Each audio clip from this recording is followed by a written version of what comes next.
Brenda Cherotich na Brian maya gukorwo matarari na ngumo nene guku bururi-ini uginya riria king'uki kia murimu wa coronavirus giatuikire ni giakinya Kenya na aya eri nio mari arwaru wa mbere kunyitwo ni murimu uyu.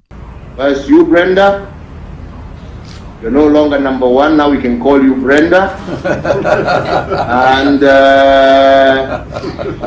my friend Brian. Ngumo yao inenehire na makiria riria matabaranirie mucemanio na njira ya mitambo na President Uhuru Kenyatta umuthi uria umagathiriire na njira nene makiria hari Brenda uria wiyumiririe na guthimwo thutha wake kuna ari na imwe cia ndariri iria ciekuruhanagio ni murimu wa Covid-19. Took a flight to London.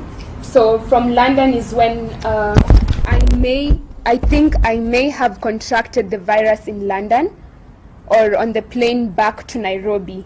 So after landing in the country, I had a cough 3 days into landing in the country. So when I suspected they might have been something, as a responsible Kenyan citizen and a patriotic Kenyan, I decided to watch the response of my body for 1 day. And then the next day, that is when I presented myself to Mbagathi Hospital. We are very proud of you, Brenda, because through that, we were able to conduct the tests, we were able to confirm, you were able to inform us in a very calm manner all the people that you had been in contact with. We were able to do backward tracing, and that's how we got a hold of Brian. We are celebrating today despite the challenges that we continue to face, your bravery.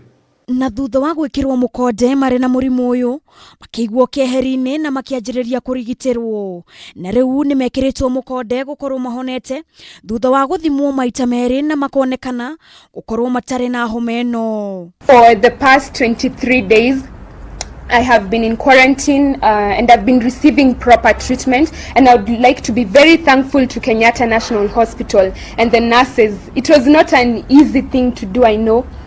Brenda's results came back.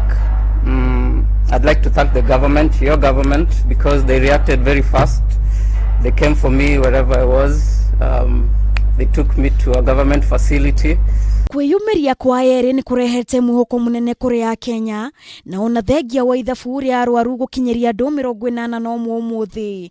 Thirikari ugete Eeri ni ikinya rinene ritacukitio gukiringithanio na mabururi mangi maria mari na riu andu aingi makuite kumana na coronavirus na gukorwo ati andu matanyiheire 1,200 ni makuite thiini wa thi kumana na corona.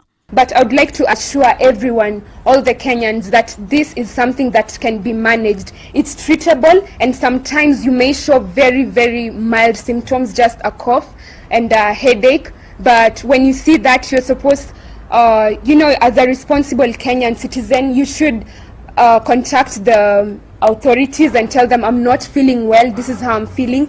Gukinyiria riu andu matanyiheire 1,500 ni mathimetwo murimu uyu na kaunti 3 nicio cirerikana gukorwo na ugwati munene wa andu kunyitwo ni homa ino. No thirikari ni thiete na mbere na kwamba mitaratara baranginyo niguo gutigirira murimu uyu ndunatherema muno ukiringithanio na mabururi mangi thiini wa thi. Kameme TV, njitagwo Wangari wa Kibaki.